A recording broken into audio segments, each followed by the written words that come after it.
Hvad er græsstepper? Græsstepper er en vegetationstype, der forekommer i store dele af f.eks. prærien i Nordamerika, Pusztaen i Ungarn og de store sammenhængende arealer af græsvegetation, der findes i et bælte fra Ukraine til Mongoliet. Der findes også mange græsstepper overalt i Afrika.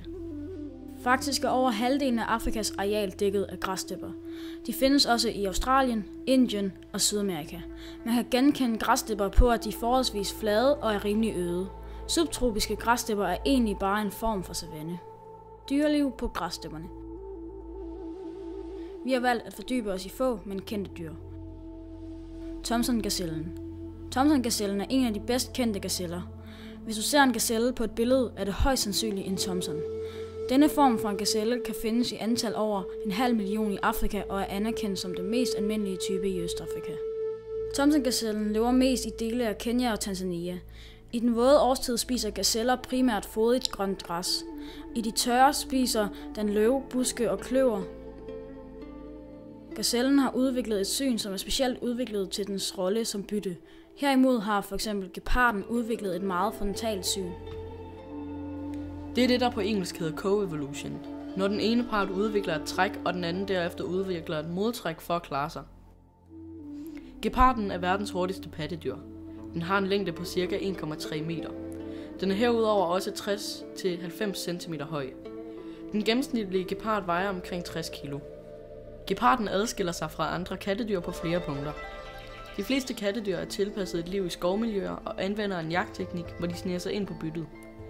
Løven, der som geparden fortrinsvis lever på den åbne savanne, jager i flok, hvorimod geparden som det eneste kattedyr har indrettet sig på at løbe sit bytte op. Den har en slank krop, en stor brystkasse og lunger og hjerte er specielt bygget til denne jagtteknik. Voksne geparder lever ofte alene, men grupper af unge hanner fra samme kuld lever ofte sammen og drager blandt andet fordel af at kunne jage i flok.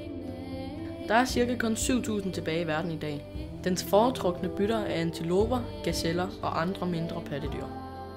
Den accelererer fra 0 til 100 km i timen på bare 3 sekunder.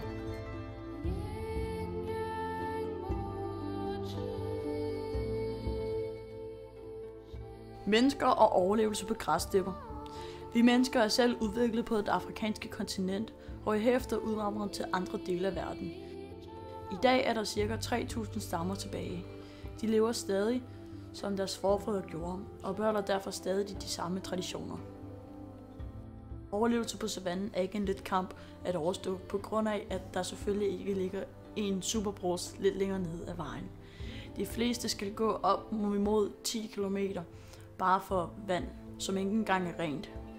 Du kan f.eks. se en vaskekone sidde i den ene ende og vaske tøj, imens der er en mand i den anden ende, som er ved at træde af på naturens vegne. Til kontrast er der også folk inde i byen og har det ligesom du og jeg. Desværre er det kun en halvstor del af Afrikas befolkning.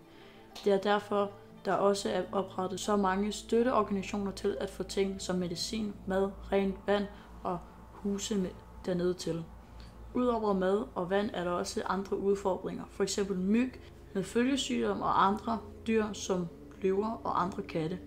Hunde, flodheste, slange, skorpioner, krokodiller, elektriske åle, piranha og frøer. De fleste stammefolk lever af frugter, mindre dyr og insekter.